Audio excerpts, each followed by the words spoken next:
Hey nerds, what's up? Future Brian here. I'm just making a little bit of an editor's note. So in this episode, we talk a little bit about what's been going on with E3. However, this was recorded earlier in the week, so the news about E3 being canceled wasn't announced yet. So keep that in mind. We will definitely talk about E3 being canceled on the next episode. But yeah, hope you guys understand and enjoy the podcast.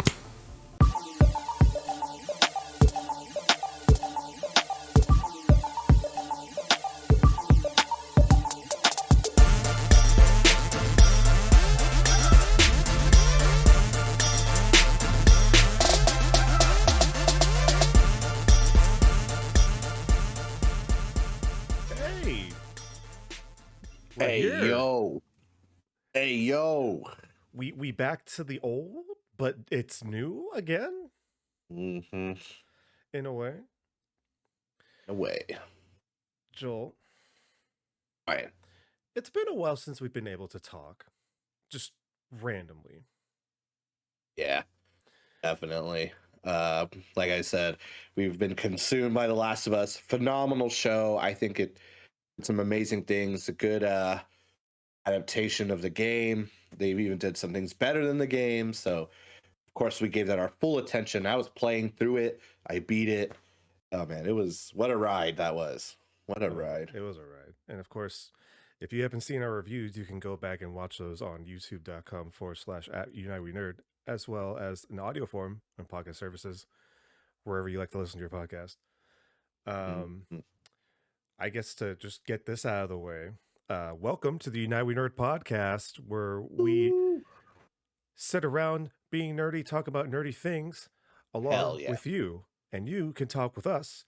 If you're here live on twitch.tv/United We Nerd, talking in the chat, asking questions, being part of the conversation, as Hell yeah. well as in the comments on YouTube and some podcast forums. I know Apple Podcasts and I think Spotify has comments. I'm not sure about that. You can correct me if I'm wrong. But also on twitter.com/United We Nerd, as well as Instagram and other social medias, TikTok as well. But yeah, like Joel said, we just finished our Last of Us review for the entire season of season 1 of Last of Us, so you can go watch that. Mhm. We have our Quantum Mania review. We have a whole bunch of other reviews that you can find on podcast form and as well as YouTube. Mhm. Um, but without the way, of course, I am your host Brian, along with your other host Joel. What's up? What's up? Snow is busy. He's usually here, but he can't make it. He's watching the kids. So doing his fatherly duties. love you, But Marcelo. he is We'll see here you in next time. spirit. Yes. But yeah, it's been a while since we've been able to do just a regular podcast. So, Hmm. Joel, I know we pretty much talk offline every day almost. So, um, Hmm. but what what Texting. what have you We been got a up group to? text. We have a group text. But what have you been up to recently? What's new Oh with man, you? I had to write these down. I didn't want to skip them, so I have them. Wait, I You have my got the Google log. Doc for our bullshit. So I shouldn't say bullshit, but you know what I mean. Oh yeah. I just want to say most of all. I mean, well, not most of all, but very important to us as big Destiny fans. Been playing through the newest content drop, Lightfall. With Oh yeah. friends. Even Marcelo's got big back into it again. He wasn't really on Destiny. He's been busy, but he's been making time for it. So Oh we yeah. know we've done the new raid that came out. It's called the Root of Nightmares. It's quite an experience. People are complaining it was easy. I think it's pretty hectic. It's hard in some ways and not others. But yeah, the new content is cool. New powers. You can kind of web sling a little, which is really cool. Is this thing called shackles? You throw it at an enemy and you just suspend them in the Yeah. air. It's super fun. It's like you just see some enemies like what? They're I've just been frozen in the air. It's really I've funny. been using it a lot recently. Like I was totally web slinging throughout the entire campaign, but once I was over, I was like, let's try Shackle, and it's surprisingly fun. Super fun. But yeah, really good. I really enjoyed Lightfall. People are complaining story didn't hit hard, story didn't do this, that. Strand is this, that. Raid is this, that. I don't know. I've heard of a lot of like this, that kind of comments lately, and I'm like, fuck you, you're dumb. I mean, not Oh, exactly damn. here, but with you guys, I'm like, man, what the fuck? Um, but I don't know. Now I'm just like, okay. I'm just so Wow. defeated. Usually I'm like, you're wrong, or like, you didn't even try. And now I'm like, I guess. I It's like, mean, all right, yeah, okay, cool. Have fun not playing and complaining, I guess. No?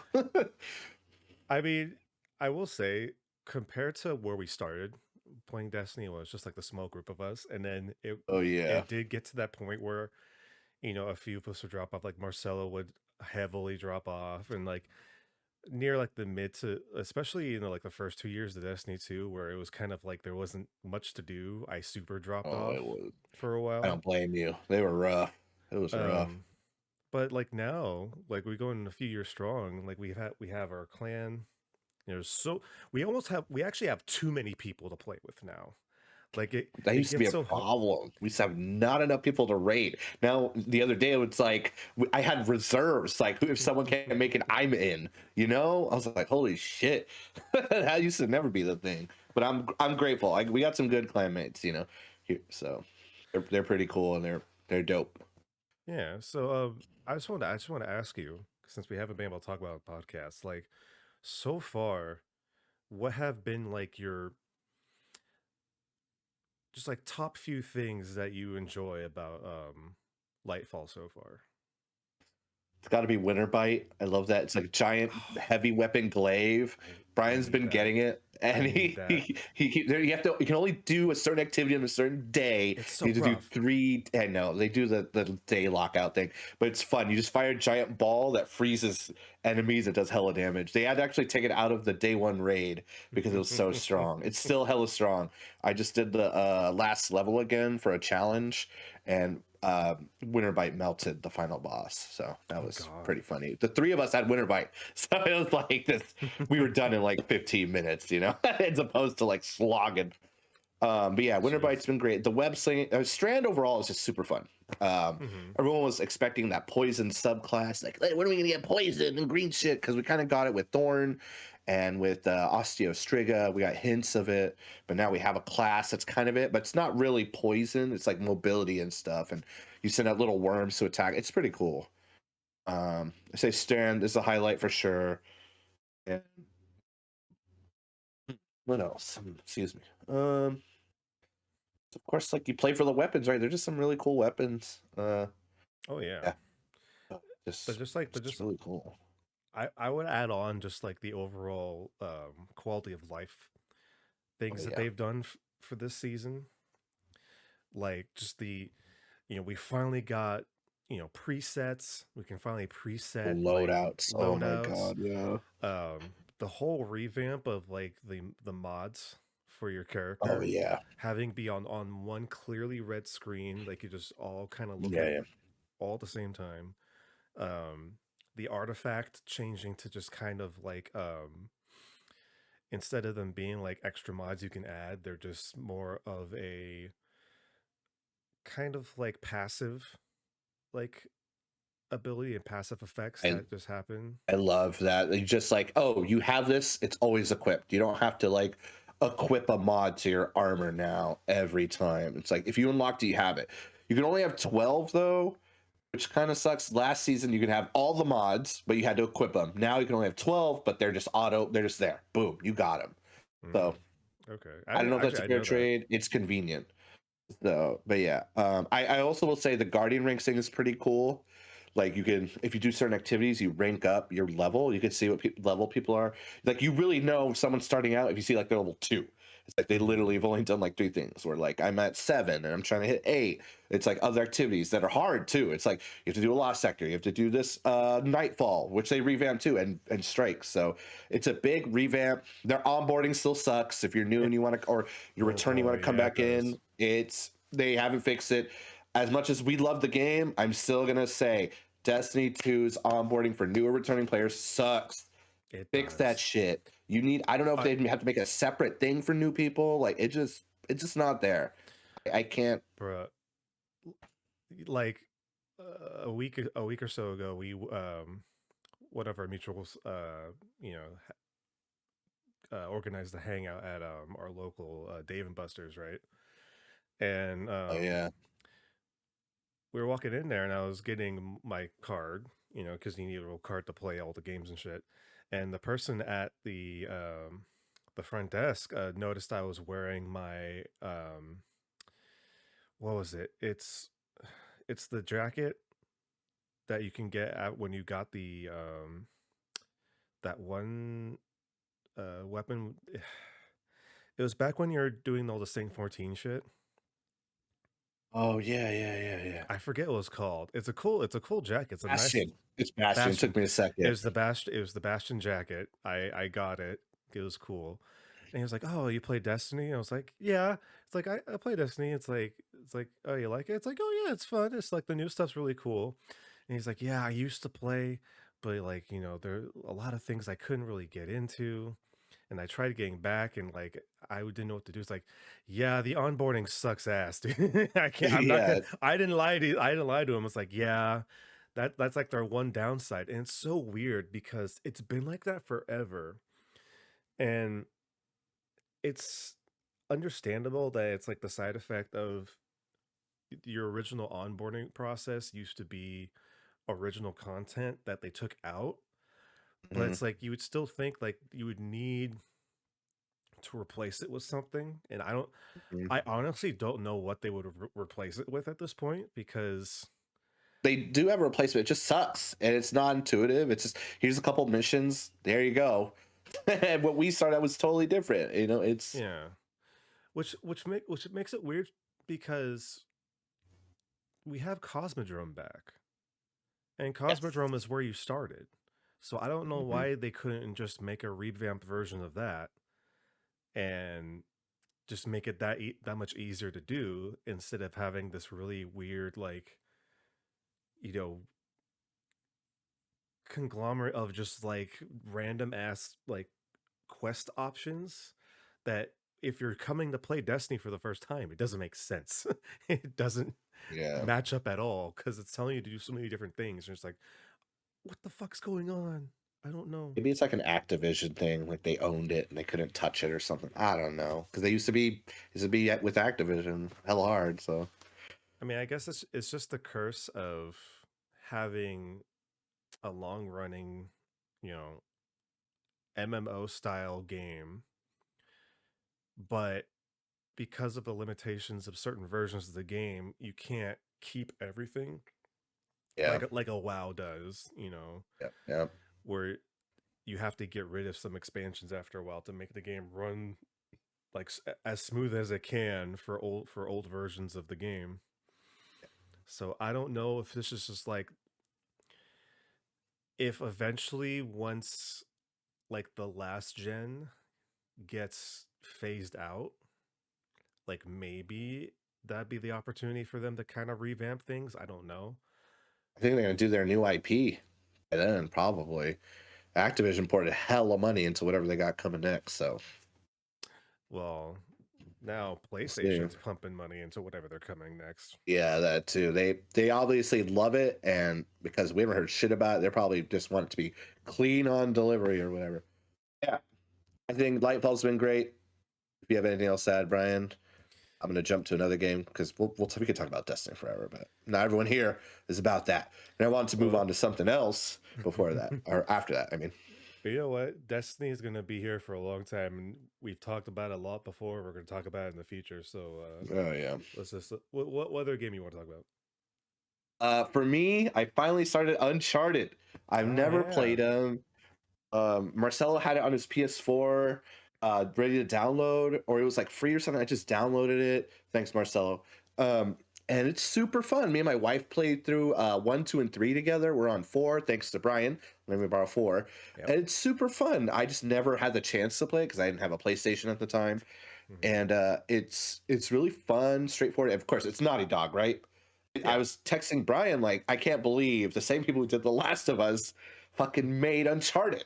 but it shows versatility. And yeah, if you ever have the chance, it's super fun. Check it out. And there's just some twists I didn't expect. I expected some things, but it's like, oh, this is where we're going. Dope. So it's a fun cinematic ride, and I think they really were going for like cinematic storytelling, and it works with Uncharted. And I definitely see some overlap with Last of Us and even with God of War, but it's still really well done and super fun. So you know I think we're almost halfway through 4 because we celebrated our anniversary this weekend, and my wife's like, "Are we gonna play Uncharted?" I was like, "I guess so." So we just dove into Uncharted 4, and it's been fun. So it also makes me sad about the movie. The movie, by comparison, I saw the movie first. Oh no! And without the context, I was like, okay, I see what they're doing, and it has a lot of issues. My one problem was Marky Mark. My problem is still Marky Mark in the movie, but now that I've played the games, this movie sucks. Like it's I can't. Hey, there's so much they could have to do to fix it, and it's just. Ugh. They stumbled so Last of Us could gallop. Yeah, I think Naughty Dog learned very, very much from that movie for the TV show. I think Sony learned a lot from that movie. Oh, it's there are some good points, don't get me wrong, but when you play the game, it's just like how they have so much good material to pull from. Like I can't. It's like we were playing through. It's like, why didn't they use this story? Why did they? They could have used this. It could have been a whole movie on one of these chapters, and it would have been amazing. It's like, anyway, super fun. Without spoiling Love it. Like, how different did they veer off from the movie? Bro, it will spoil it. All I can tell you is just play the games. Okay, play the games. Okay, well, I want to ask you this because this is what kind of tripped me up because I still haven't played through all the Uncharted games, and what tripped me up the most was playing through 1, being how old it was, like how 2007, yeah. So how was that for you getting through Uncharted 1? It was pretty. I mean, it's clunky. The camera movements are weird, but it's what I expect from a game from 2007. I think I was just mildly curious, and then I just kept going. I was like, "Oh, I like this. Where's it going?" And then we reached the end. I was like, "Well, we already have 1. Let's go for 2." And 2 is it's great. They just build upon it, make it even better. And I think 3 has more action and does a lot of things right, but I think 2 was more solid storytelling wise, at least for me. And 4 is just it's of course it's beautiful because it's like on the PS4 and it's optimized. We have the remastered ones for 1 through 3, but I don't know. I treated it kind of like we were talking. Me and my wife were talking about, like kind of like Time Crisis. Treat it like an arcade game, even though it's like a fully fledged like AAA game, right? Right. But just the story and the acting, the voice actor, Chris Nolan North, you're amazing. It's just really good and fun. Just going with that mindset. Don't expect a a finely polished AAA masterpiece on arrival. No. Play it, expect some fun. You could always come back to it. It's that kind of game too. Put it down, come back. It's always going to be there. It's super fun. Now, are you thinking about picking up Lost Legacy? Fuck yeah. Yeah. I know. We'll see how 4 ends, but it's been such a good ride. I feel like I kind of have to now. And 4, I think, incorporates things from other games, which I thought was really fascinating. I don't want to spoil too much, but I feel it pulls in some Assassin's Creed stuff. We don't see in other games. I'm not going to say what, but it was just like, oh, that is not a mechanic I did not see in this game at all. But I guess they kind of lean into something more. So, but yeah, all right, super fun. If you have the chance, like I told someone on TikTok, I told them to check out Breath of the Wild. If you have a PlayStation, check out Uncharted. It's a PlayStation game made for PlayStation. It's super fun and cheeky and funny, and again the twists. I always love looking for that shit, and I was like not expecting some of it. So okay, that's been a fun ride. Cool, awesome. Yeah, I don't know. I was like, I own all the Uncharted games, and I let you borrow 4, but like I don't know. I just tried it, let it go for a while, and I just never got back to it. So maybe it's time for me to try it. I'd say if you're not feeling it, at least finish 2.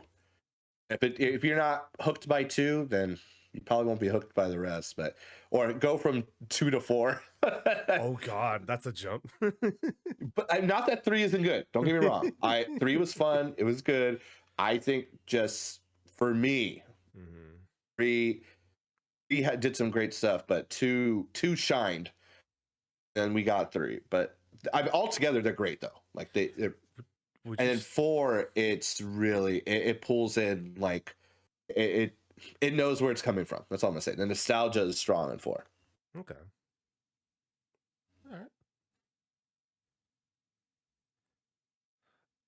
Anything? Any other things that you've been playing or doing? I've been ignoring Sea of Thieves, but I know you guys have been playing Oh, hard. I want to actually, I'll go back to what I've been watching, but how's Sea of Thieves been for you guys? I know Fernando invited me today. My Xbox was bugging out. I got all his messages like an hour later at one time because I restarted my Xbox. But I heard you guys hella leveled up. It's the 5th year anniversary. bruh, How's Sea of Thieves been? Even like a UI stuff, you can tell people. You bruh. told me, but you can go on about it here. So let's see.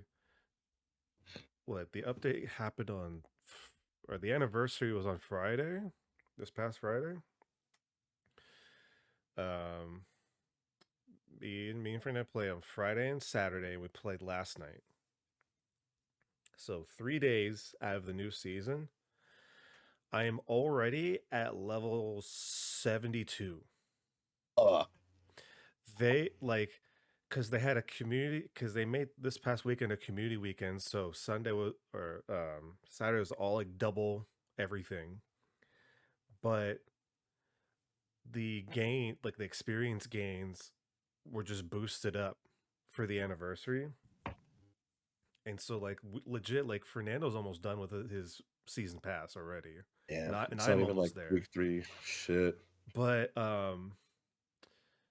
it's really interesting because they haven't started doing any big things yet. Like there's no new story content yet. They were just kind of focusing on their kind of quality of life patches and just kind of like, getting through like their anniversary. They actually released a cool documentary you can watch on YouTube. Basically, it was like a behind the scenes of like their like the whole like story of like from idea to creation and then like kind of like moving forward with Sea of Thieves, which is really nice to watch. Recommend it. But as far as just like the game goes, uh, like I said, there's just some quality of life updates, some small things. As far as just kind of like it's a new season, so all the achievements and stuff like that in game all reset, so everything's fresh again, which also goes on to why you're getting so much more XP because everything is reset and refreshed. Hmm. Um, let's see. There are some updates that are really cool that I think you'll enjoy, Joel.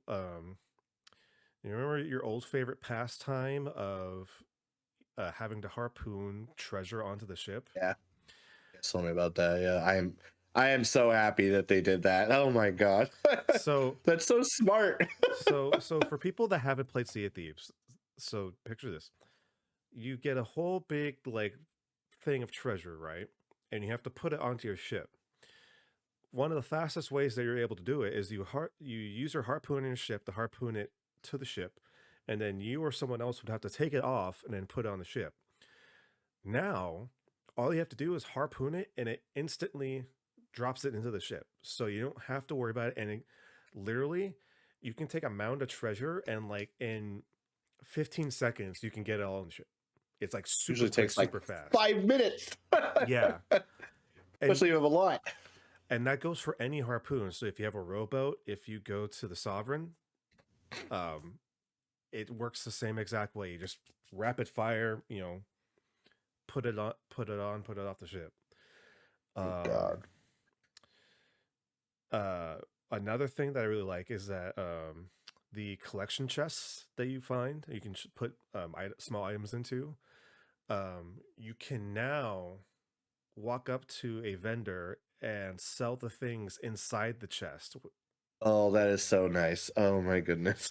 Put It's it down, open it, take it out, sell it, take Yep. it out, sell, take it.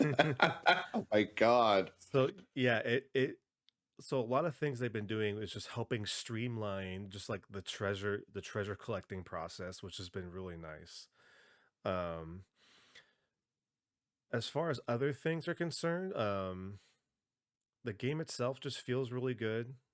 Um 5 years yeah, old. it's That's what five blows my mind. it's 5 years old, but I will give Rare so much credit. Like there were so many like after watching the documentary they made, it was so clear that the technology that they had at the time was really holding them back from what they wanted to do. Because you were there, like a lot of people remember how bare bones it was at the beginning. Oh yeah. And then over time they started adding stuff, and now it's like a really good game with a lot of content you can stick your teeth into. A Um, lot to do. but like I forget how many updates it was. Like it was way in, like maybe after like the first year, but like remember when they actually added that masts can break and topple over? Oh yeah. That feature was in their alpha that they made when they were just testing the proof of concept in the studio. That feature was already there.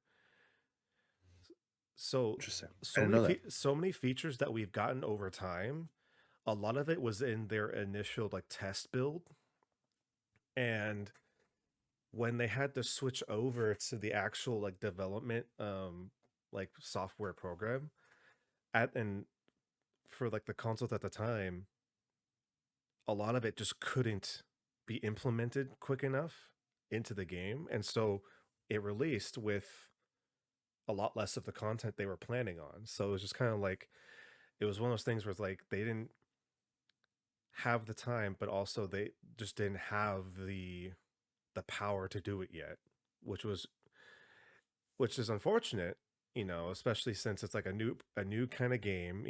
They had Mhm. a lot to prove to the world, Oh yeah. and unfortunately, there were people that really got stung by it, and there's like people like us that were still kind of sticking true it. Like, sure, we didn't play all the time after a while, but we got to see that development over time. So it was really cool to see stuff like that, like getting to see the Hmm. development side of a game Yeah. that's been around for 5 years now. And and it's only gotten better, which can't say a lot about a lot of games. Like Mhm. as much as I look back for Blood, they stumbled too, and then other side of the coin, like they finally I think hit their stride, but now they're done, and Yeah, it just sucks. It was rough for a little bit, and then it got better and better and better, and then now it's like, oh well, we're done now. And then like Sea of Thieves, I mean, they have Microsoft to back them, but going super strong, I think still and still engaging, still yeah, fun. I mean, it is more of the same essentially, but I mean that's why you play it, right? oh And yeah. you could sell the I heard the mermaid tridents now. Doubloons That's get you another old thing. Yes, you cosmetics. can. Yeah, and then there's something else. Tell me something I forgot. Oh, there's mermaid statues now that have a chance to drop more than just one gem. So I think that's pretty cool. Yeah, Just stuff we never thought we'd have, and we're still getting it. So good on yeah. them. Thank you, Rare. And it's just one of those things where it's like when you put in perspective, like when you talk about Back for Blood, and then you kind of look at games like Sea of Thieves, you can just tell which game and which team had the most support. Because like what I want to say, like after like maybe like 3 or so months, probably a little bit more than that, but like after Back for Blood came out, like Turtle Rock got like axed. Like most of their team Yeah. got either transferred to another division in the WB games, or like just got axed in general. And then like WB games just kind of like, it's like, okay, we're done. The game's done. It's like, oh, what? But then you look at Sea of Thieves and like, yeah, it had a rocky start, but you know, Xbox and like Phil Spencer like saw something in like what Rare was doing, and they kept, pushing him on, pushing him forward, and they kept growing and growing to the point where they actually were able to make a deal with Disney to put Pirates of the Caribbean shit in it. And a game Mm-hmm. people thought that was like going to be dead after a while, and like turns out it's like no, they're just getting started. So it's just like you never really know what games are going to do well, especially in this time period. Mm-hmm. Um, Make a yeah, random comeback from the dead. Evolve. for like one one 1 week. special week. Yeah, yeah. And, speaking of that, like that just like came up out of nowhere and just like vanished. Oh, I think they're testing something. Um, who Somebody, knows? A the free to play ghost, model of a new game, the similar ghost of Murder style. I Rock is don't know. trying to revive dead franchises. Maybe. I know at least they got 2 more DLCs out with Back for Blood, and I still need to finish them and new characters and stuff. It sucks. Like we were waiting. They went through so much, and then when they finally, I feel like they finally reached a good point. They're moving on. Like, damn it. Mhm. Oh well. Apart from that, though, I forgot to. People don't know, but Marcelo actually went to Disneyland with his family, and Sarah and I Oh were along for the yeah, ride because it was his daughter's 5th birthday. They got to go to Disneyland for the first time, so going for our god kid. And Marcelo got to go to Star Wars Land for the first time. Like Brian, you went with me, yeah. so I got to go with Marcelo, and he tried the blue milk and everything. Got the lightsaber. Well, I wasn't there for that, but yeah, I just got to go to Disneyland with him. That was super fun. Went on a Oh, couple rides that I haven't been on. We went on the Falcon ride, of course, so that was oh fun yeah. to go on that again. But yeah, we went. Actually, it was kind of raining on and off. It's been like this in California the past fucking 2 months, but Yeah. it was just interesting. Like people always say, like it's not that busy even in the rain. Oh no, that did not deter people Fuck no. No one at cares. all. It was like No one heavy rain. cares. People like running around. No, it was. Whew. I got a cool jacket, but but it was so cool to go back to Disneyland. Oh, we saw Mando and Boba Fett walking around now at Oh, Star Wars dude, Land. That was dope. how was that? Like, I haven't seen them in person, so Awesome, like, looks how's the good. quality? It looks good. Boba Fett. I think he looked better than Mando, but it's because Mando has to care for a little Grogu toy. So I'm sure he's preoccupied no one breaking his prop. But Mando, him and Fennec are just walking around. I think that was pretty cool. That's cool. Yeah, we did that. Oh, and then sort of related. The day before, we went to Monterey, and just doing a long road trip there. And we went to this shop that had the biggest fucking pancake I ever had, and it was good. It's Oh, called oh, Lou's or Lulu's in Monterey. I have to look it up again, but it was literally like almost the size of like a pizza, like a medium bruh, pizza. It was I remember you sending me that picture, and it was literally overflowing on the plate. yeah, and it was good. That's the thing. It wasn't just big; it was big and good. So, if you're ever in Monterey, check out that giant pancake. But yeah, that was fun. Yeah, last time I went to Disneyland was before my 30th, before the pandemic. Right So that was before. crazy. And Marcelo and his wife Emma, they haven't gone since we were kids. Marcelo went when we were like in high school, but Emma hasn't been Oh, since she was like 5. So I think it was a lot of fun for all of them too. So of course the kids had fun, and there's pictures of them with like the princesses and stuff. So that's cute. had fun. Yeah, and we got Iris little ears she wanted that she picked out. But Oh, yeah, that happened. Now I have to go to Avengers Campus. Now I've been avoiding it. I think within bro. the next year, I gotta go. I just know I'm gonna lose hella money. I lost hella money going to Disneyland, and I know once I go to Avengers Campus, I'm just fucking broke, dude. I know they're gonna have so much cool shit. That's for Bro, sure. Star Wars I love, but it's not Disneyland's all about Star Wars. But I know with California Adventure that they've been super hard on the Marvel stuff. So, oh yeah. oh man, Bro, yeah. we have to plan because I haven't been there either, and I want to see what all the fuss is All right, about.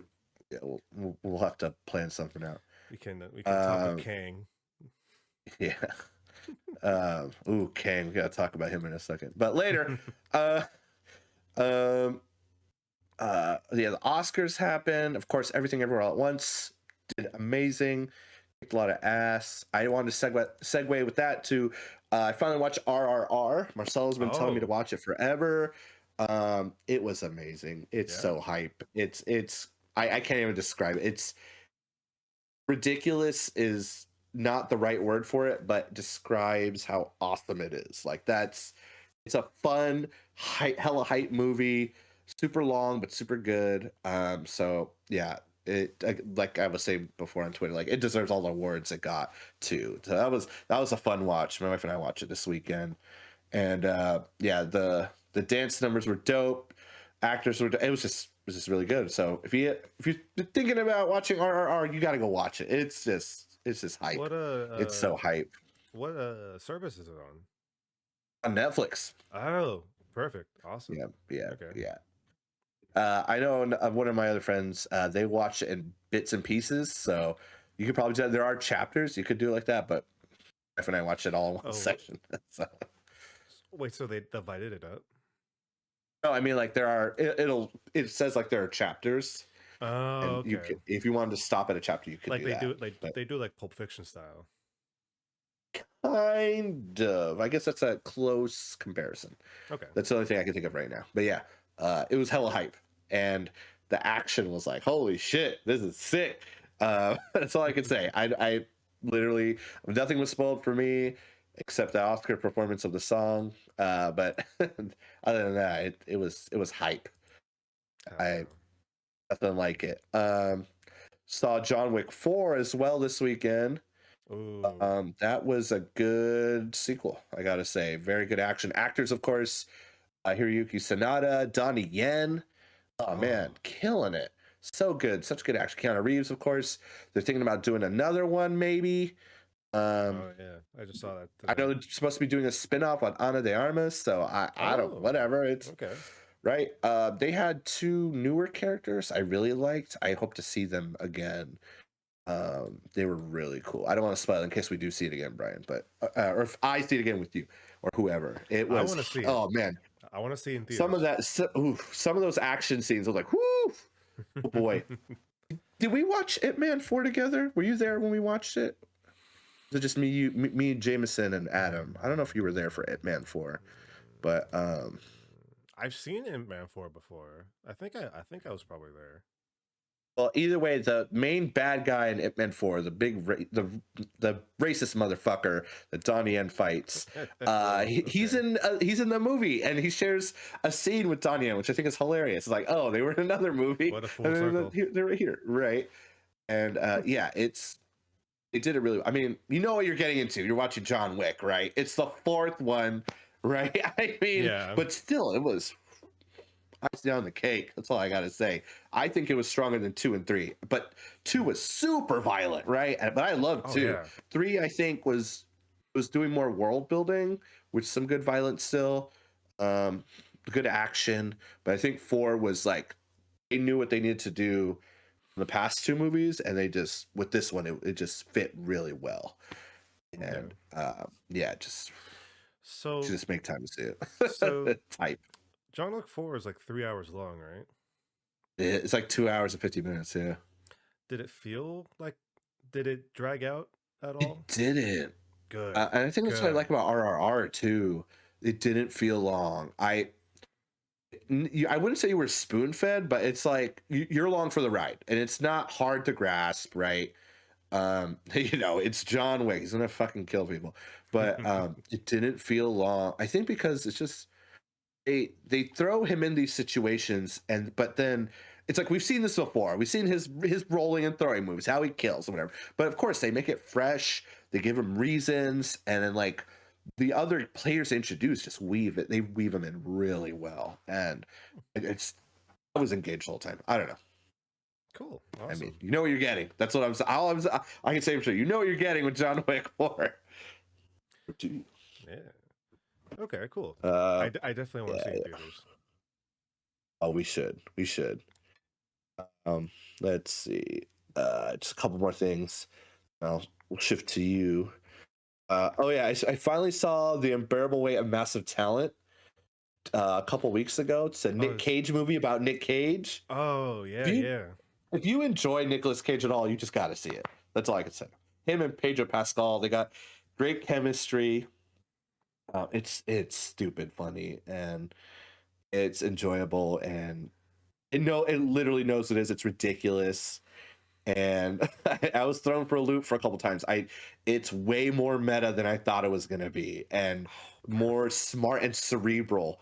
Right? It just shows it, like the writers and directors and Nick Cage, they just knew what they were doing and ran with it, and it's fun. I mean, again, like Nick Cage, you got to see it. I love this era of Nick Cage where he's like he's willing to go down and like be just in any movie that just is fulfilling for him, not so much as like being a big blockbuster, but just like something that just makes him like a wild ass character, even if it's just playing an exaggerated version of himself. And they address that in the fucking movie. I'm just like, this is how doesn't this fucking break an actor? Like, I think if any other actor who's like all about image and prestige, like this would be like, it's almost like up. But I think because it's Nick Cage, I mean, he doesn't. I mean, obviously, it's a job too. Some people don't take themselves that seriously, but some of the things is like, ooh, this is kind of rough for an artist. I was like, oh man, but who could pull it off? Fucking Nick Cage can. He's that special kind of actor that he is. So again, yeah, and of course, Pedro Pascal is fucking great. So, and it's funny because he looks up to Nick Cage, which is so funny. So he's in a movie with his hero. So I mean, that just speaks cool. Already, right? Yeah. So yeah, of course, right? I was gonna plug in that movie. Sunday we saw the new Puss in Boots movie. People have been saying it's really good. Bruh, I've been hearing a lot of good things about it. It's good. It's fun. I mean, if you like the Shrek universe, it's dope. I mean, I don't remember anything from the other Puss in Boots movie. I don't even know if it was good, but somehow they made this super chill movie, super fun movie. So just, if you want something animated and fun, check it out. Some, of course, allusions to other, fairy tale creatures was pretty interesting.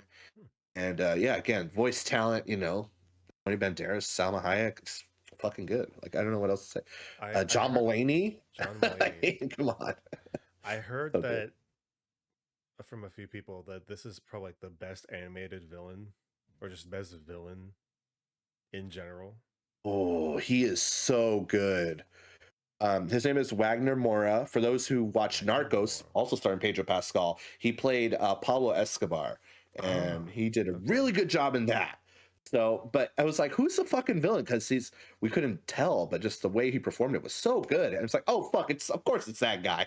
So they got this really good actor for it. And yeah, I don't want to say anymore, but it's fun. I mean, if you like Shrek, you gotta check it out. That's all I gotta say. Okay. I mean, I'm wearing a Shrek hat right now. That wasn't planned, but and I think that's it. I'm probably forgetting something. That's what I've been watching. Of course, Mando.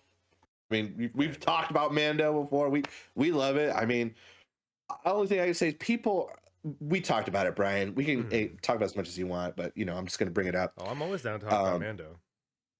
Just people saying like every episode is like filler. Come on, man. So I'm actually glad you're bringing this up because I kind of wanted to talk about this eventually. So I think now's the best time to do it. I am under the assumption that the modern viewer nowadays doesn't know what filler is.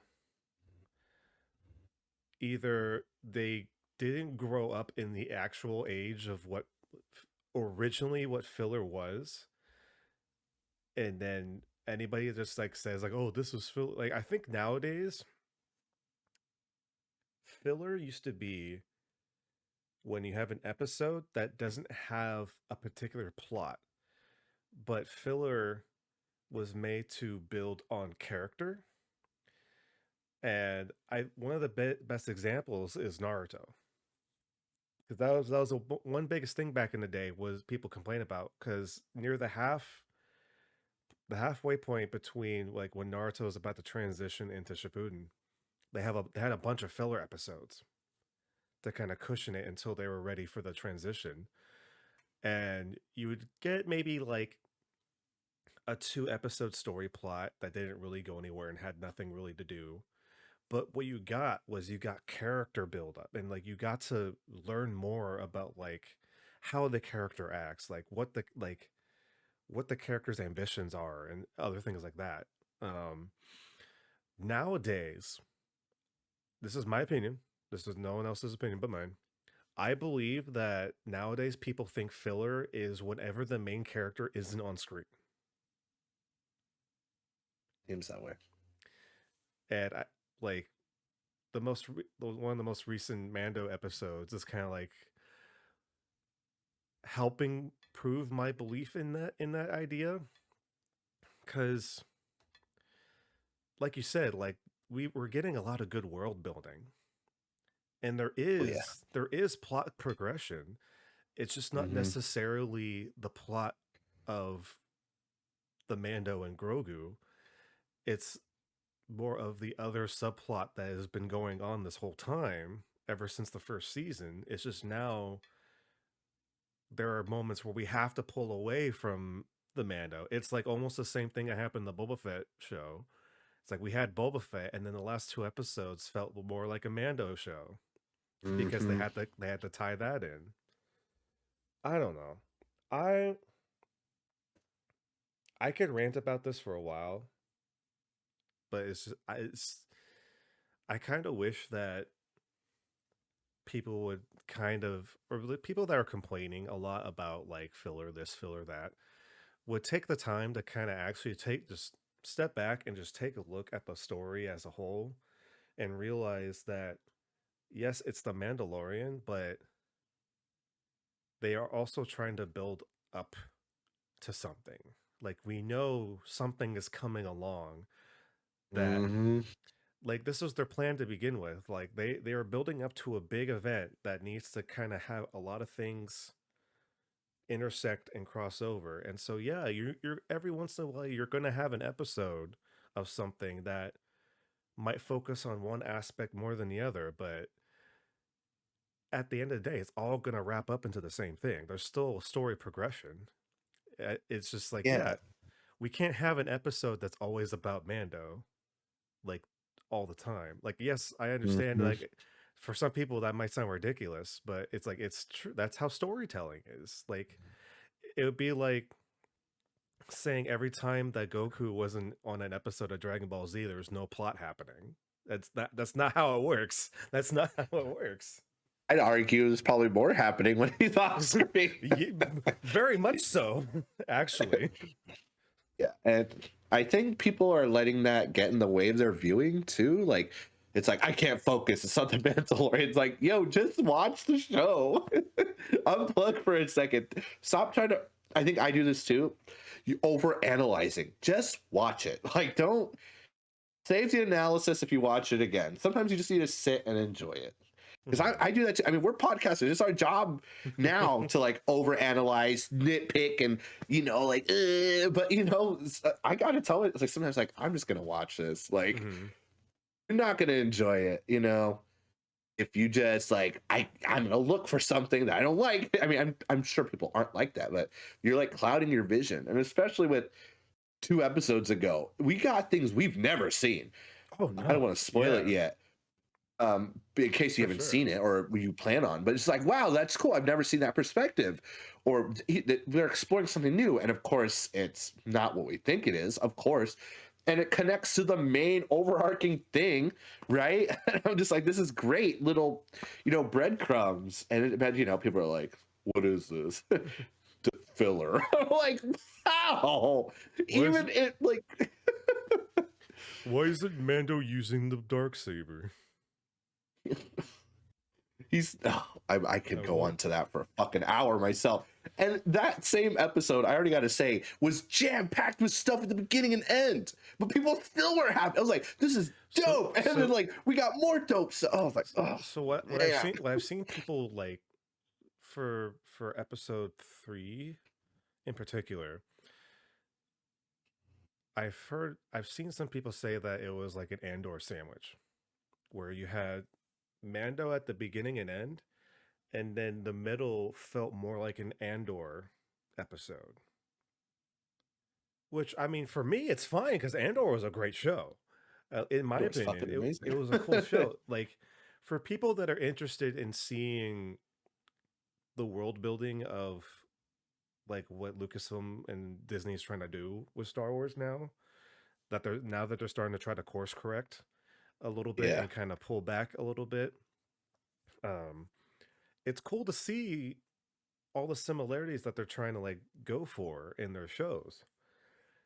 And yeah, it's going to be a little different like here and there because there's always different directors and stuff like that. But it's cool to see some of those aspects and those styles kind of go into other shows, and Mhm. you get to like you said, you get to explore more of the things we've never seen before, and that's really interesting to at least the both of us. I Yeah. assume. Well, we know us. We love Star Wars, so I don't know, but when all 8 episodes are done, we'll definitely dissect the shit out of that episode. That I for can't sure is going wait. to get our attention. I can't wait. It's Uh, gonna be fun. but yeah, and then of course, Bad Batch. Again, we talked about it a little. It's really good, and there's even some overlap with Mando, which of course we know. I mean, you hinted at what this thing we're all waiting for, right? Like it's so Hmm. good. I'm just like they connected the dots even for this anime. Oh man, I so hyped. I'm just so dumbfounded when people are like, turned off by Star Wars right now. Like this is so good. I mean, I mean, I can slightly understand just because not everybody is a super fan of Star Wars. Like there's Truth, different leveling truth. degrees of Star Wars fan, and that's perfectly fine. Everybody loves Star Wars in their own way. But, you know, over the past few years, like Disney really like put the pedal to the metal when they got the rights to Lucasfilm, and Disney has made some errors. Like, not gonna lie about that. There's been some hit and misses along the way.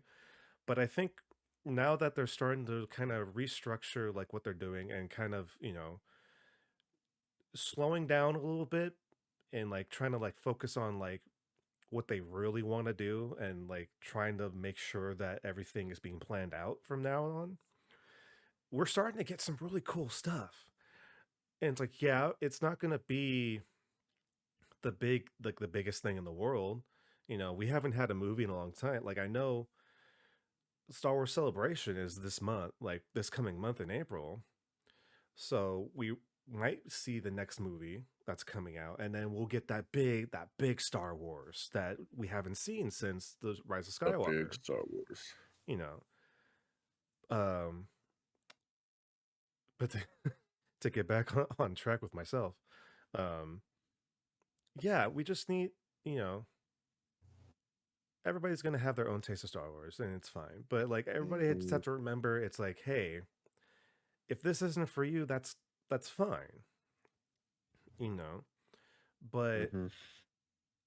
just because something's not going like a certain direction doesn't mean it's a bad thing. It's just different. And at the end of the day, we'll see if it succeeds or not based on like, you know, the reviews and like the opinions that people have. And like we can have a conversation about it, but we can't have a conversation when the statement is like, "Oh, this sucks. This is just filler. It's like there's nothing going on here." It's like, well,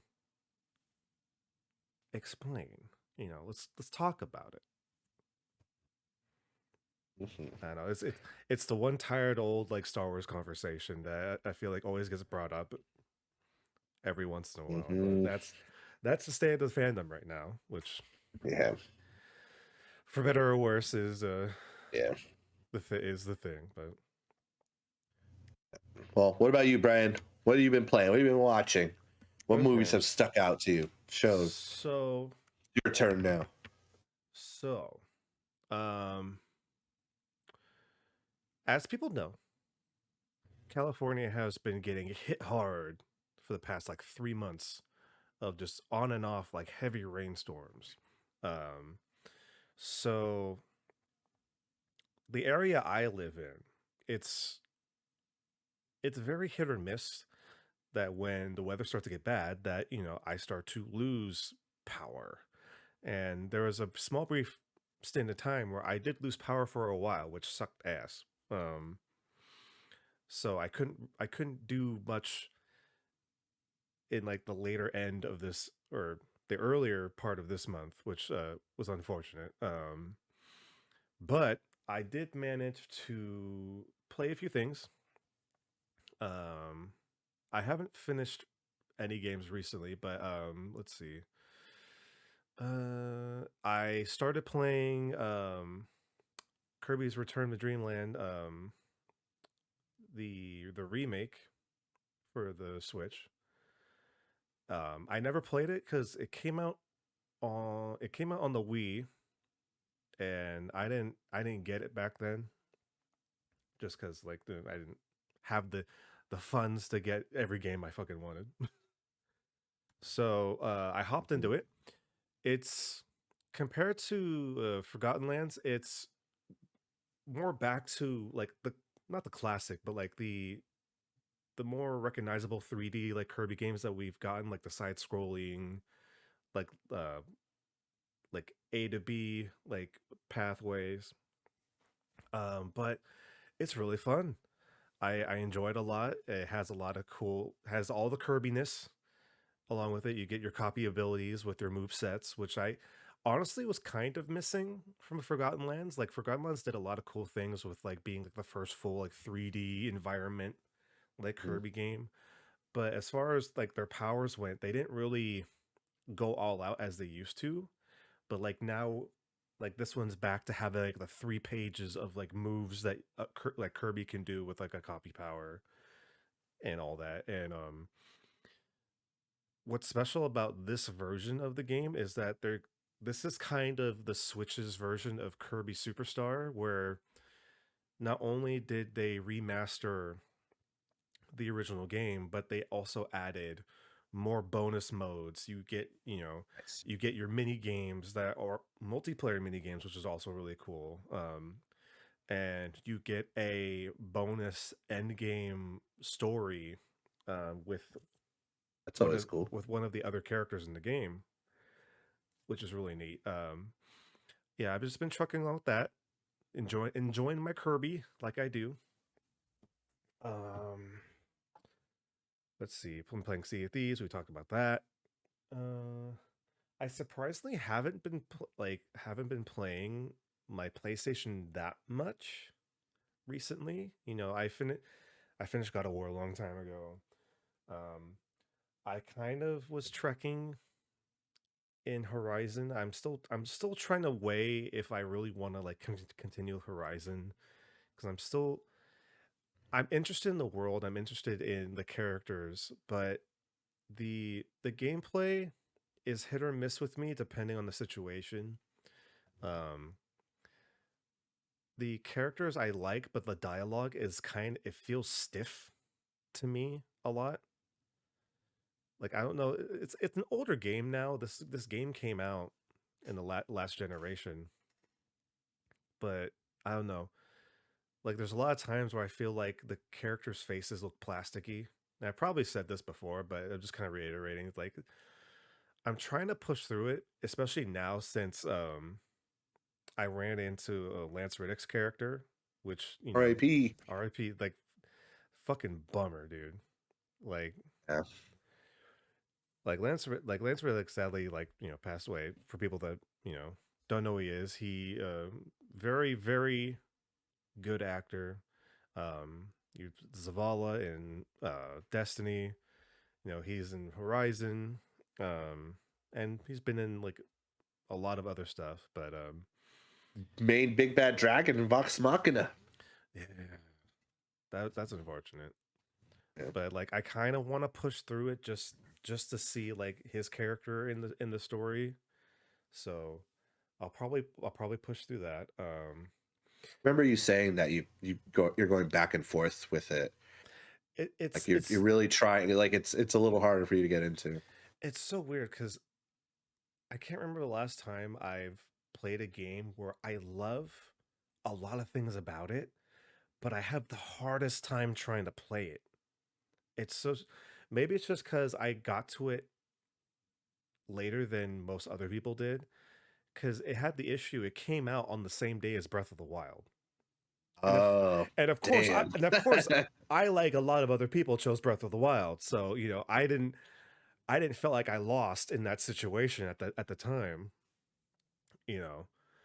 Um, but yeah, it's like I love, Aloy as a character. Like Ashley Birch is a fantastic voice actor. Lance Reddick's in the game too, and there's a lot of interesting concepts within Horizon Zero Dawn. And I've heard great things about Forbidden West as well. But yeah, I don't know. There's just something that's not clicking with me, and I'm trying to see where if I can find that thing that's gonna make it click for me. It's just right now I haven't found it yet. So I'm gonna try. I'm gonna try to see what happens. Maybe I should hit that sooner rather than later so we can talk about it while we're playing it. Yeah. I know Um, I've been pushing off Ragnarok, but maybe we should hit I don't know. Horizon or Zero Dawn first. I don't know. Like, I'd honestly say, like, knowing how much like you like God of War, So like good, so I fucking honestly good. say, like, get to Ragnarok first, just so that not like surprisingly nothing's been spoiled for you so far. I'd say like Oh, I thank God. get to that first because Ragnarok is such a like if you liked God of War, you fucking love Loved Ragnarok. it. I fucking loved it. And Um that wasn't spoiled for me. Thank God. I years. Same for Uncharted. I thank you to those fans for not saying shit. Somehow years I've with Biden. So, but yeah, take it forward. yeah. Um but one game that I have been playing a lot like over this past week or two, um WWE 2K23 came out. Um it's you know, it's like any other like 2K sports game where it's just a small progression of last year's game, but goddamn, whatever 2K and Visual Concepts is doing right now, I feel like now they're starting to kind of hit their stride. There's still a lot of fuckiness going on, but that's to be expected for games like this. There's going to be fucky things happening regardless. But I don't know. Last 2K22, I had a lot of good opinions on, but there's still a lot of things that I kind of felt missed the mark. This year's game, I have a lot more good feelings about just based on the quality of life things that they changed and just kind of like the additions that they put in this game. And overall, it just feels like a better game, incrementally at least.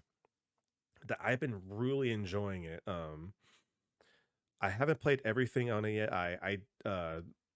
This year their like cover star is John Cena because like it's like the 20 years of John Cena, like it's his 20th anniversary in the business. And so they did their showcase, which is kind of like a look back in time on some of John Cena's best matches.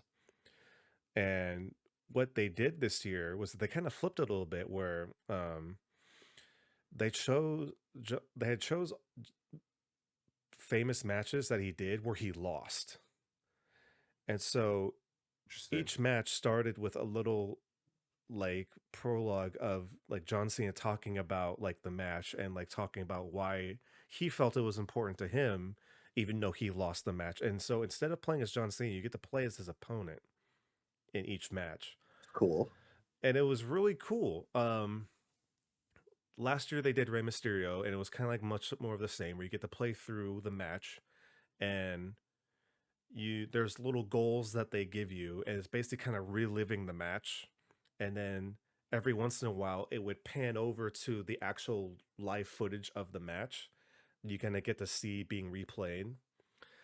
The one thing that I felt was kind of a miss for this mode was that when they did it last year they had Rey Mysterio like talking about stuff during like the live action cutscene of the match. This year they didn't do that for some reason. So there was a portion of the gameplay where you're just sitting there watching a match with like no extra dialogue, which was kind of weird for me. Um, but overall it was cool because I guess, I don't know if I should say spoiler alert for this because it's, a wrestling sports game. I don't know. But when you get to Been the warned. end of the showcase, you basically you fight Super Cena. Oh, what? And what Super Cena is that it is a completely invisible Cena. So That's funny, actually. it's literally you can't see him, and he has an overall of 100.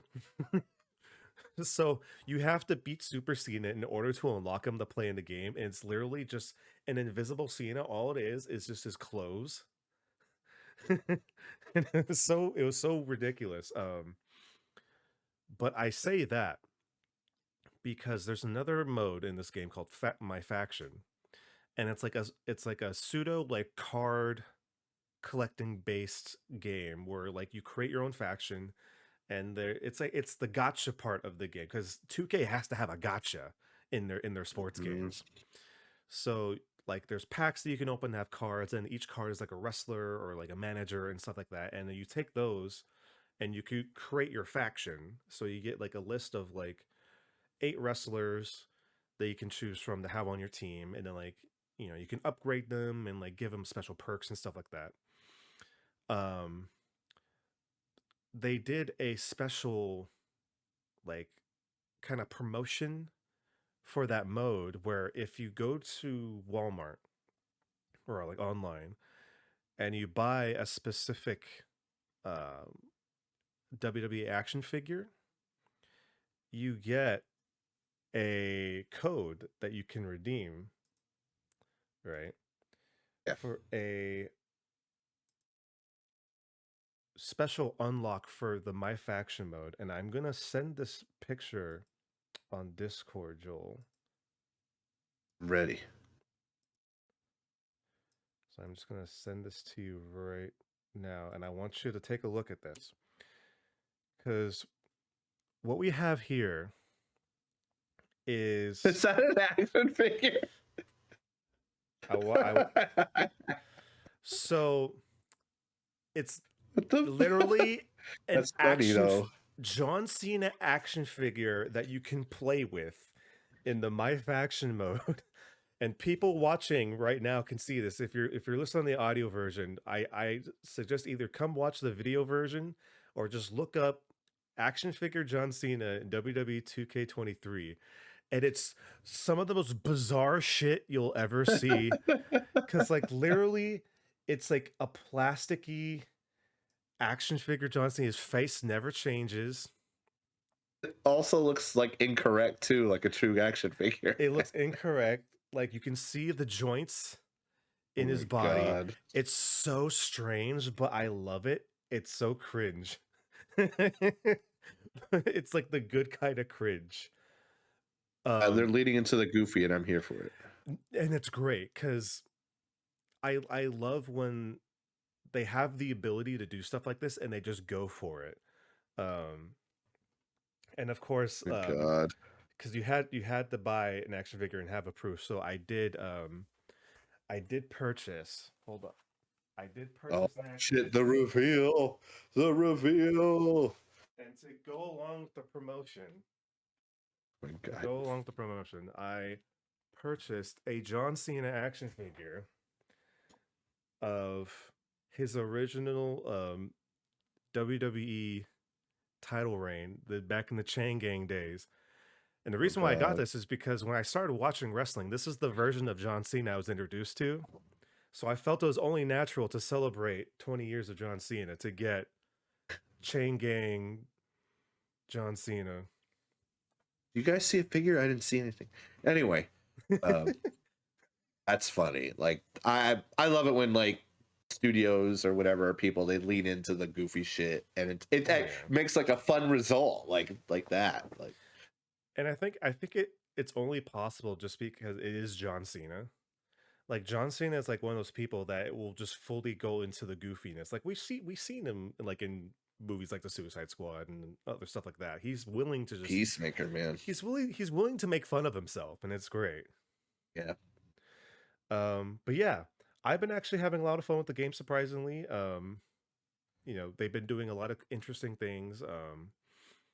They added war games into the mode, which is a really cool surprise. For those who don't know, war games was a old WCW match type where they conjoined two wrestling rings and put a cage over it. And basically they would have like two teams, like they would come in one at a time, like fucking Royal Rumble style. And then technically the match wouldn't start until everybody was in the ring. So during that time, everybody's just beating the shit out of each other. And they somehow got it into the game, and it actually runs pretty well. I was surprised. I was expecting like shit to go haywire and buggy, but it runs really well, and they actually have it online too, and I tried it and it works actually really good. So I don't know, like That's hopefully intense. 2K and Visual Concepts has something here, and I hope they keep integrating and like, upgrading as they go along, cuz boy, 2K20 was a fucking shit show, and I'm glad they're somehow bouncing back from that. So I've been playing that a lot. Hell yeah. As far as other things, um I've slowly been watching just like certain anime. I've gotten my partner to watch Yu Yu Hakusho, which is the Oh, anime, which hell was an yeah. anime I really loved back in the day, but they've never seen it. So we're slowly going through it. We're kind of in the middle of the Dark Tournament right now. I never finished the Dark Tournament. Maybe I should finally Bruh, finish it. bruh, do it. I got to the big It's on. fight, and then for whatever reason, I don't know, I got busy or something. I'm busy for whatever a teenager is. Bruh, Just never finished it. you should watch it. Like Yu Yu Hakusho is one of my favorite animes. I always love watching it. Muffle man. Hey, you Meshi, you want to go find my cat? But yeah, I love it. Also recently, I don't know if you knew this, Joel, but Crunchyroll just released the dub for Witch on Mercury. Fuck, it's time. The It's most time. recent Gundam show. I've been waiting for the dub just because, like, for me, it's hard for me to read subtitles in action animes. So I've been waiting for the dub. The dub is done by Funimation, so it's really good. It's really good dubbing. Oh yeah. Um, you know, yeah, it's really cool. It's definitely not what I thought it was going to be. That's what I've heard. So I've heard a lot of that. because I don't want to spoil you on this, but I will say this. Think it, at least the first part, like, because I talked to Ben about this, and he hasn't spoiled me on it, but he's kind of giving me a little hints. Like, it starts off like Gundam High School, I've seen that. but there is that underlying like Gundamness where like there's a lot of politics and kind of like dark room like backstabbings and stuff like that. But It's Gundam, baby. Animation looks really nice, really crisp, and guess what, Joel?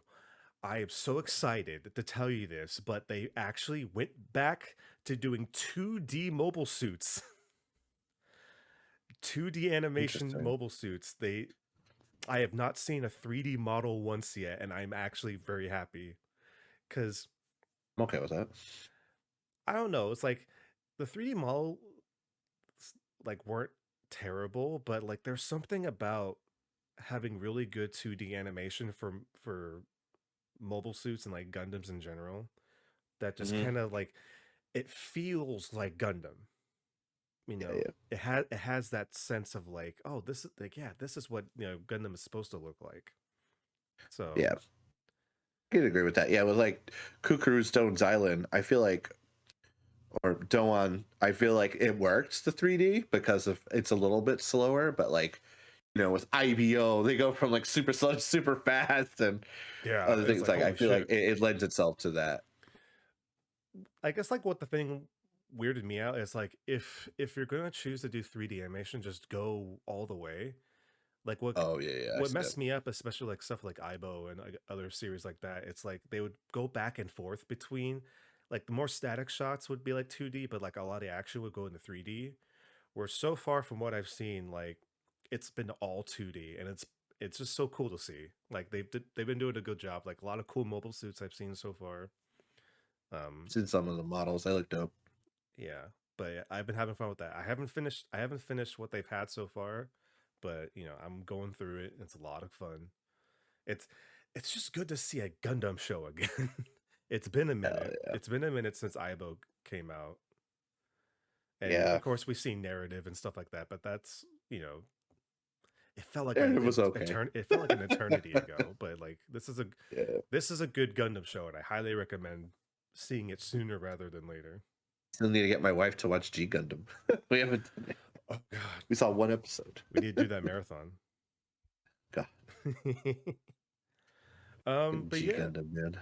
but yeah, besides that, uh haven't really seen any movies. There's some that I do have to see, but I know in like the coming week where, you know, the Super Mario movie comes out. So definitely seeing that. You know, that's The a D and D lock. movie comes out soon. D&D movie comes out soon. I haven't I heard it's good. I heard it's good. I mean, it looks like it'll be a fun time. It's not the movie that I'm like like I have to go like right away to see it. Like Yeah, yeah. if I see it in theaters, cool. If I wait for it to be on like Netflix or something, you know, all right. But like they have an interesting cast, you know, it seems like a lot of fun. Um but yeah, besides that,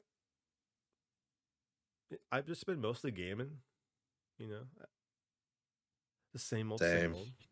Um so with that being said, I guess we should talk about some news. I have some news things that I kind of want to talk with you about. I don't know if there's anything that you wanted to bring up first or if we could just go right into it.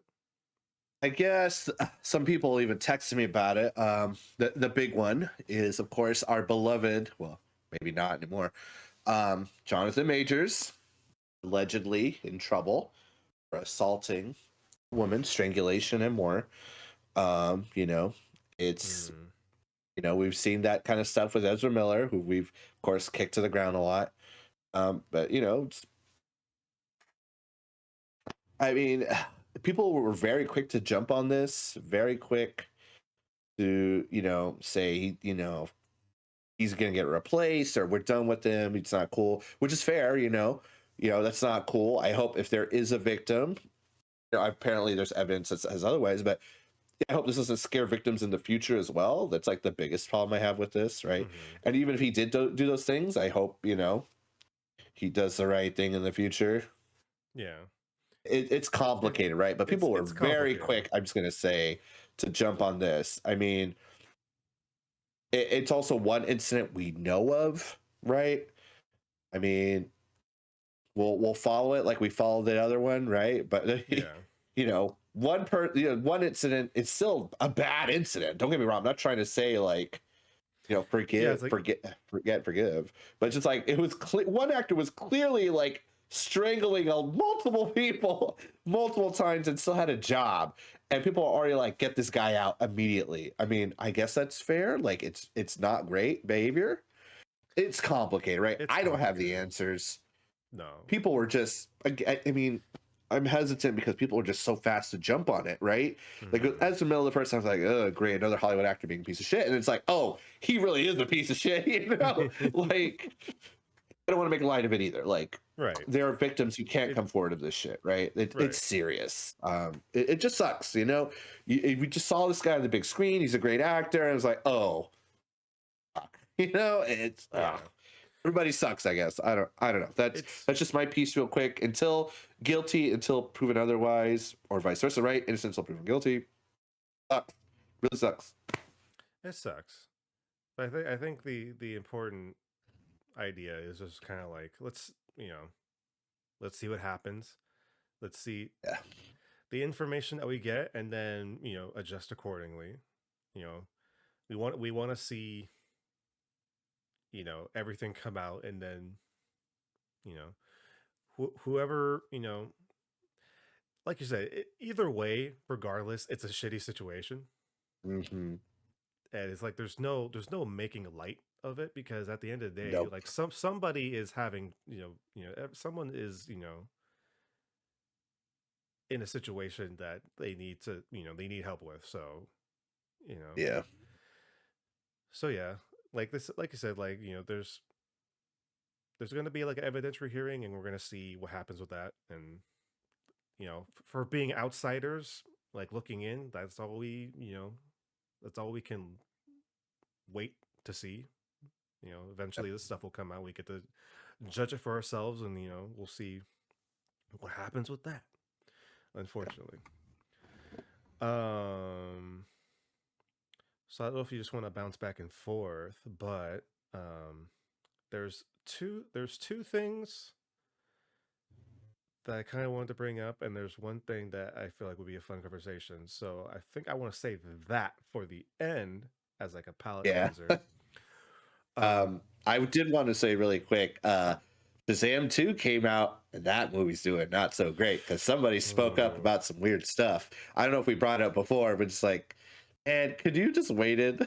You taped your no. movie before it came out already, Zachary Levi. But hey, Hey, I'll, just again, actors are weird. Say weird shit. They're you know, people too at the end of the day, right? I'll not that I will give him credit, but like I will give it to him that when someone interviewed him afterwards about like how bad the movie was doing, it's like, hey, it happens sometimes. It's like, what can you do? It's like, all right, it's like, all right, that's all right. That's one way to put it. Right. Yeah, I mean, they all can't be winners. But I did think it was interesting that characters from Shazam, I mean, characters were supposed to show up in Shazam for Black Adam, but The Rock said no. I think The Rock, they're saying like he's trying to make it his own like DC Black Adam universe. They wanted to do some crossover. They want to have Shazam in the movie in Black Adam too, but he said no. And then, Hmm. Zachary Levi shared that on his Instagram. I just think it's a little weird. It's like, Warner Brothers, I thought you had this shit handled. What's going on? I thought And you had it. You had it down. But, uh, but I mean, same with Marvel, right? With what's going on. But I think it's just wishful thinking, because they hyped up Black Adam so much, and it turned out to be such like a nothing. And now that we're getting the whole yeah, reset for the DCUs, it's like all right. yeah, It's like don't, Rock, don't worry about it. You have so many other franchises and stuff that you could focus on. You don't need you don't need Black Adam. It's fine. Um yeah. I just thought I'd throw that out there. It's just been so DC. I think you need this reset sooner rather than later. I think you should just drop Flashpoint free on streaming, save everyone a headache, and just put out Blue Beetle and hope for the best. uh, Assuming George Lopez doesn't like going to murder spree, I think we're okay. I think we're oh okay. god. Oh no. Speaking of weird Warner Brother and, Black Adam not doing it, it was announced yesterday that Multiverses, the Oh, yeah, I saw Smash that. Bros. Like uh, Warner Brothers game, announced that in June they will be ending their open beta for kind of, changes and alterations that they're going to be doing in the game. Um, so funny thing about that, the keyword that they chose is open beta, which to many players' surprise, that nobody really thought that this was an open beta, because they made it kind of very clear that this was a released game, especially since it was like 6 months ago that, um, they've had 2 seasons, and they've released paid for content and character packs and stuff like that for the game, and they won a video game award at this past VGA. And open betas don't win awards. That one did, I guess. So it's like, what are you trying to, what are you trying to do? It's like everybody in like the fighting game community has been just like, what the fuck? Because obviously it hasn't been in an open beta, not for a long ass time. So it's just kind of like, it's really weird because you had a lot of people that have spent money on this game. And to say that on June they're going to be shutting down their online servers, um, they said that people will still be able to play offline, but as far as like online matchups, um, that's not going to be accessible. And they said that they're hoping to bring the game back in early 2024. A long time. That is a What very big long time. changes they making? I So mean, I have heard like Fortnite started out in open beta and they had monetization too, but it just feels late. I mean, I guess a revamp is good. I guess they didn't want to say revamp; they wanted to say open beta. it It's really very sounds like they're confusing. saving face because, you know, all credit aside, like Multiverses started out strong. Like the fan base Mhm. was there, the player base was there. You know, you had a lot of people wanting to play this game, and then after a while, the player base started to degrade over time until recently. It was saying that at least on Steam there was like maybe like a couple thousand, maybe less than 1,000 players on at a time, just because you know, you can name off any sort of thing, like, you know, game balancing wasn't there, like the servers online were buggy, um the content flow wasn't great because they're supposed to be into season 3 already, but due to something like the content flow, they couldn't get it out because the first season they had a whole bunch of characters come out. They had like, you know, they had Black Adam, they had Gremlins characters, they had LeBron James and Mhm. stuff like that. Um, season 2 had Marvin the Martian, and that's about it. As far as I know, I haven't played in a while because I am one of those people that did drop off of it after a while. Um, and you know, it being a free to play game, it relies heavily on people purchasing those microtransactions to get funding for the game, and so the player base falls off. You're losing that money.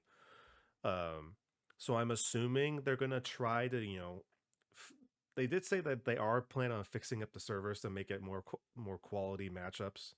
Um, I'm assuming they're gonna be doing something to the, you know, the transaction store, trying to like make it more worthwhile, something like that. I don't know. It was such a weird announcement to say that it like they're ending the open beta. It's like, what? I don't I don't understand. I don't know. Um I'm hoping that, you know, whatever they're going to be doing for like the next 8 or so months, you know, it works, and then when they come back, you know, it brings in a whole bunch of like whole bunch of fans coming back and like new fans that, you know, are getting into the hype of the relaunch. But yeah, I don't know. I don't know what to think about that. It's just I don't know. Maybe they're just the decline. Maybe they're addressing those issues you had, or maybe they're just they didn't meet the money goal. I don't know. I do find it funny though. I just thought of this. I find it very interesting that they're closing the servers in June. I don't I don't remember like what date they said in June, but like that's right around the time when Street Fighter 6 comes out. And that's going to be the fighting game of Uh, the year. You know, as long as like Tekken 8 doesn't come out, like Street Fighter 6 is the fighting game this year. So now I'm finding it very interesting. I know it's a very different kind of fighting it. Like a platform fighter like Smash is like very different from like a, you know, a traditional fighting game like Street Fighter. But I yeah, find it yeah. very interesting that they're choosing June to close down, because I think if they were to keep open and Street Fighter comes out, I feel like they would get wiped out because Possible. Street Fighter 6 is ramping up to be one of the most accessible like Street Fighter games ever, and there's so much hype about it that I feel like anybody that's interested in fighting games in general are gonna funnel into Capcom and Street Fighter. So I know What's weird is the multiverses game is shutting, or the open beta is shutting down June 25th, but Street Fighter 6 comes out June 2nd. So, okay. So I don't know. I I was just mean, trying just to make saying, if they are connections. I going don't with know. that logic, that it's not I'm just good. talking about. I'm just talking out of my ass. I'm just like making assumptions. I'm sure there's some hint of that. Okay. But yeah, it was just very weird piece of gaming news that just popped up recently. I guess to bounce off of that to be even more weird game news. Boy, E3 is not looking healthy at all. Um, so I guess to kind of build up on this story, E3 was E3 has been kind of in a rough patch, even way before pandemic happened. Um, you Yeah. know, companies started pulling out. Attendance has been very weird. The business practices have been kind of weird.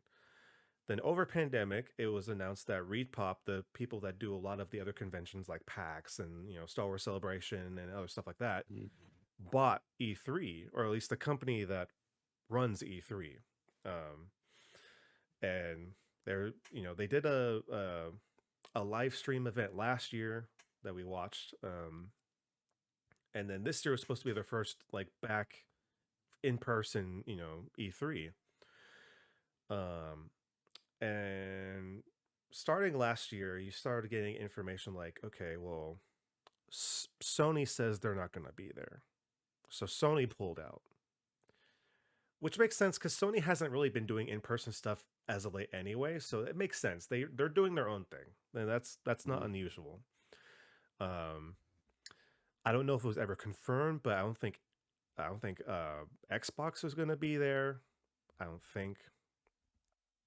I'm not sure if Nintendo said they're going to be there. I assume they probably would because Nintendo seems to be doing everything anyway recently.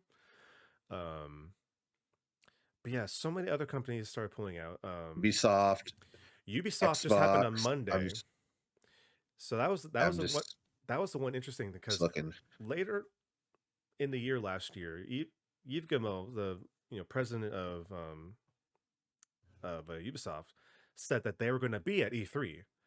And then fast forward to this past Monday, Ubisoft made an announcement that's saying that they're pulling out of E3.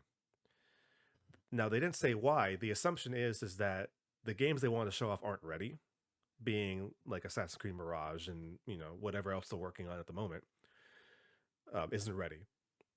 So they pulled out. And just today, I believe Sega, and Tencent said that they Tencent, were yeah. not going to be at E3. They pulled out. So it's like, who's going to be there? Like, there's going to be no, but like maybe except for a couple of like indie devs and stuff like that. There's almost going to be no major companies that are going to be at E3. So now the conversation at this point is E3 happening this year? Some of these articles say no, that they're going to pull out. People are predicting, well, at least my Nintendo News says they're going to pull out. Which Mm. is a very interesting situation because like back in the day, like E3 used to be like this big event for gaming. Mm-hmm. Like everybody was waiting for E3 because that's when all the big announcements were coming out, and that's like Yep. where all the hype was being sent around for like the next year in gaming. Yep. And then it slowly started to, phase out. People started doing their own events online, like live streaming events, or they would just do their own events around the vicinity of E3, but not related to E3.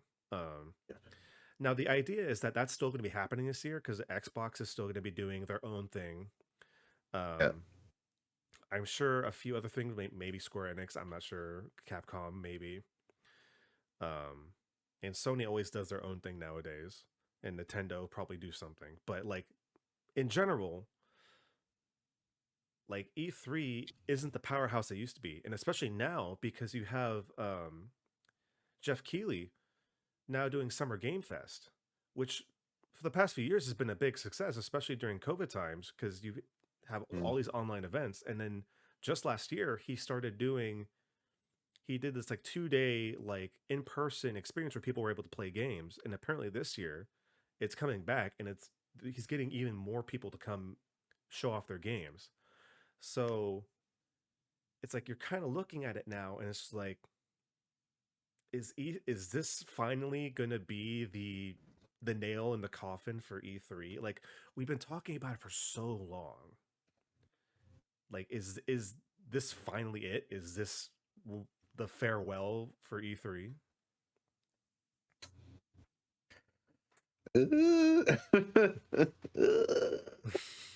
I don't know. I mean, like Might be an end of an era. what do you make of it? You know, I don't know. That's crazy. Like it's a lot to wrap your head around. I know. yeah. It's just wild. True. Some things, I guess, just weren't made to survive the pandemic. I mean, sometimes you just have to evolve with the times, and that means leaving behind old industry traditions. Have to go away. But yeah, that was one of the things that really started to snowball, because it's literally just been the past 2 days where it's like, oh no, oh no, and everybody started to pull out. It's like, oh shit, what do we do? The games E3. I don't know, but I guess to pair along with that, so we've been hearing the stories about Sony trying to block Xbox from their acquisition of Oh Activision yeah, Blizzard. And just this past week, it was finally gone on review in the European market that Xbox's acquisition of Activision Blizzard would not be a hindrance to the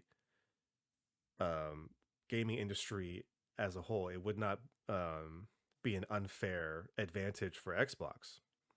So that finally is starting to close down and push forward for Xbox. And now, just I think either today or yesterday, depending on the time difference, the Japanese Gaming Commission also ruled that Xbox only, in Japan at least, Xbox only has like a market share of like one point of a percent, like a 3% of the market share in Japan. Because of course it does, because it's Japan. Barely anyone in Japan has an Xbox. It doesn't make sense. Like 100 people. Like maybe. Sony dominates in Japan, obviously. Yeah. And it's a no-brainer, because Sony's a Japanese company. It only makes sense. Yeah. So with that, with the EU Gaming Commission, and then the Japanese Commission, it just seems like this is more of a no-brainer at this point, that this sale is gonna go through. And I feel like we've known this for a while. That it was just a matter of time before this would happen. And I'm just ready for this to be done, dude. This has been going on for way too long, and it's only gotten more and more ridiculous. Did you hear one of the statements that Sony made about play it on me? So forgive me if I remember this, but there was a statement made by Sony, a representative of Sony, were saying that a majority of what they earn is because of Call of Duty. And that if it wasn't for Call of Duty, there wouldn't be the first party Sony games that they made. It's like, what the fuck is that statement? That seems very far-fetched. That's like, Based oh, on the success of some of the games I've been playing this past fucking month. it's like I gotta God of say. War, Last of Us, Spider-Man. And you're telling me that Uncharted? you get most of your money from fucking Call of Duty. I mean, I know it's popular, but I don't. Maybe the sales say otherwise, but still, it seems. I don't know. Sony, like you gotta being weird. You're being strange. No, and that's the thing. It's like we've seen Xbox playing their game of chess too, because at first they were like, hey, Sony, PlayStation, like we will offer you the rights to have, we'll have a 10-year deal. You guys can have Call of Duty, no strings attached, day one releases, and that's fine. And then Sony's like, no, we're not, like, no, fuck that shit. And Xbox like, all right, hey Nintendo, do you wanna get Call of Duty Right? for 10 years? Nintendo's like, sure. We haven't had Nintendo since the Wii U, and that fucking sucked ass. Let's do it.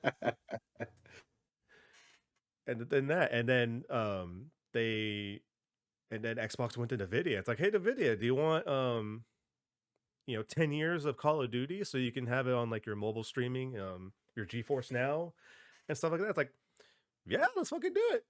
And it's like, all right, like Xbox just slowly started getting all of these like contracts, set in stone for like Call of Duty. It's like, hey, everybody's gonna get, Call of Duty day and date when it releases. And then they went back to Sony. It's like, hey, Sony, we are willing to let you have Call of Duty on your PS Plus, subscription service so that you can have the newest Call of Duty games on your subscription service day and date for 10 years. That way your subscribers can get Call of Duty, you know, minus the subscription cost at gratis, Yeah, you know. right. And then like they still said no. And it's just like at this point, it's like, okay, like at this point, Sony, are you just trying to cock block Xbox just to cock block them? Because like, yeah, I can understand like you want to make sure that there's no monopolization going, but like let's be serious. Yeah, yeah. Like the facts are there. Even after Xbox buying Activision Blizzard, Sony still over makes like millions of dollars compared to what Xbox makes. Like Yeah. they're still in like the number two, So it's just like, can we get this done with now? I want,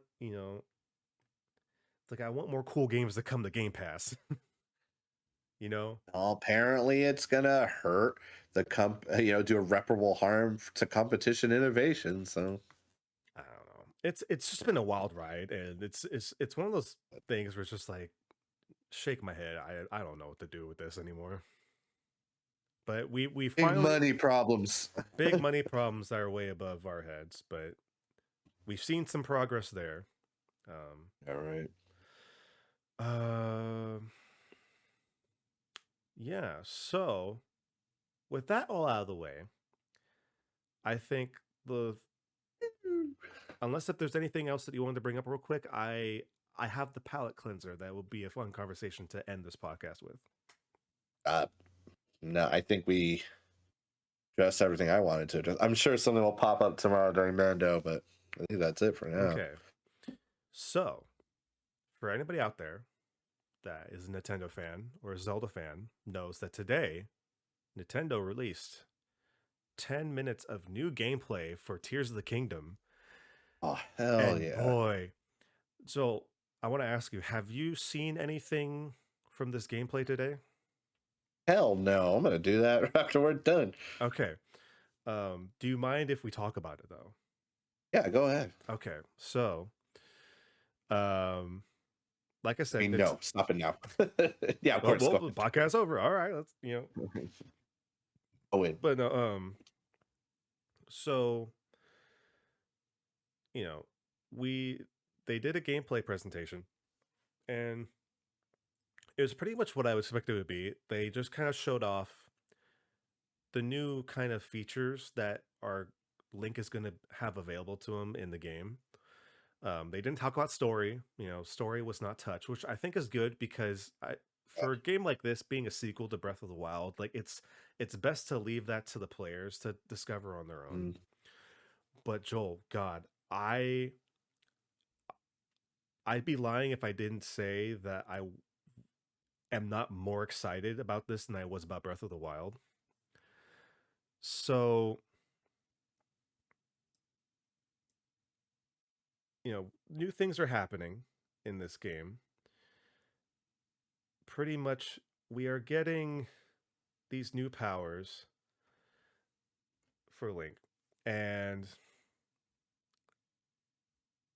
boy, where should I start? Here we go.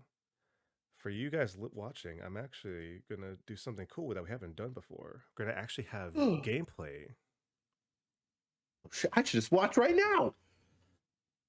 So basically, like the game itself looks, the same. Like as you can see here, like the game for the most part looks like Breath of the Wild. But what some of the more interesting thing is, as you can tell from the gameplay trailers, so like there's gonna be a sky element this time. There's gonna be things in the sky that you can do. And what I thought was really interesting is this whole presentation was pretty much to show like Link's new powers. So here you can see Link is going to have a rewind kind of ability where you can hit an item and then it basically reverses their movement. And you can see he's fucking flying up into the air from a rock that fell from the sky. What?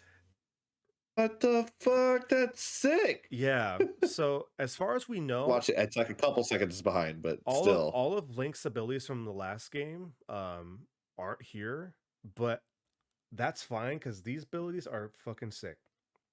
So you can see like, he's lifting people up and Very stuff like cool. that. And then, they're showing off the, the combat, and you're seeing the new world. And then of course we get to this point where, hey, our favorite thing, weapon degrade over time. Right. And that's a thing. Here's a new ability. They're gonna allow us to fuse items to your equipment. So you can see here that you can pretty much take things from the environment and then fuse them together with, like, let's say your sword. And then What? you can just start creating Shit. You can just start creating weapons on the fly, which That's is cool. fucking That's some sick. Fallout shit. That's cool. And at this point, I'm just like, oh dude, here we go. This is what I'm looking for. Cause Weird looking enemy. this creates a whole new way to play Zelda, because Breath of the Wild was pretty much the very much like open world exploration, like go out and discover new like myths and legends and stuff like that, where I feel like this one is gonna be like, hey, you're already familiar with the world, you're gonna see some new stuff. Now you're also gonna get to create in this world. So you can see like that's what the game needed. Like smart. Like you can see here, like Link just fucking like took a spear and a pitchfork and made an even longer spear. Odd. That's so fun. And this fuse ability, I think, is going to be the sickest one. Oh, and here's the next thing. So you remember Joel like playing Breath of the Wild, and you had so much items in your inventory that you didn't know what to do with, right? I see someone's being very creative with it right now. So pretty much you can take those items, like let's say, oh, you have a leaf here, or you have like the ice jelly. You can slap it onto your bow and just use it to basically change your bow into like different properties. That's cool. And here's the one that we've seen in other trailers, but now we actually see how it's being done. So remember like having monster parts? Yeah. Well, now they're actually going to be useful, because right now you're seeing that he's choosing the eyeball, and it changes the arrow into a homing arrow. That's cool. And it's just so cool. Like, this is the stuff I love. Like, honestly, this is why, like, very creative. this is like why like Breath of the Wild like was so much fun. And like you even see here you can throw stuff onto your shield to change like the properties of your shield. Yeah, It creates like a this like cordyceps. and it creates like this smoke bomb. And like it's like they did it again. Like the biggest worry was like, can they top Breath of the Wild? And I think they did. And this is the one that I was like fully in on. Um, so there's this other ability called Ultra Hand, and it's basically you're pretty much being able to craft in Zelda. Like like people watching right now, you could see like he's like Link is building a raft in this game, and so they pretty much said that you'll be able to use this ability and just craft pretty much anything that you want. Like if it's feasible or not, that's depending on the game's physics and whatnot. But like you can like make boats, you can make vehicles, you can make Yeah, buildings, if that thing can turn on its side, make like a wheel. That's crazy. and it's just super cool stuff. And this is definitely the game where if you're creative, you will be rewarded for it too. Or if you're Oh not, yeah. you can make it work. Like people beating the game as soon as you get all the needed things and like using the environment to their advantage. Like this is when it's really cool and it's smart for everyone. Like the player, the develop. Oh man, that's so cool. Oh yeah. Like we've seen all the videos of like the people like breaking physics to like do some wild ass shit in Breath of the Yeah, Wild. yeah. Well, they're I gonna do can't that even more now. I My can't wait God. cuz I guarantee you like I was not like I made a joke earlier this morning when this came out and it's like, "Oh man, I'm ready for fucking Banjo-Kazooie Nuts and Bolts 2 featuring Link." Cuz that's all this is going to be is people just Dude, how creating like would you not make a flying vehicle all the it's time? like people making the most outlandish just things in Oh like the man, Legend of that's so Zelda world. cool. It's so cool. Gonna be game of the year for like 5 years in a row now. Oh, this is definitely going to be a contender. And that's the thing. They said that the game is done. Like this game is ready to go. They're just waiting for May to come around. Yep, there's the car. And Wow. it's just so wild. And then of course they showed off the ability we kind of saw in the first trailer. Um, you know, it's called Ascend. Basic Link is as long as there is a ceiling and a place to go above it, Link can teleport through the ceiling to get up into That's places. cool. And they said there is limitations, but they said pretty much as long as there's something overhead and there's a place to be above that, Link can just go through. It's pretty much like if you had an escape rope in Pokemon. It's the escape That's rope for Zelda. crazy. Yeah. Well, there goes my summer.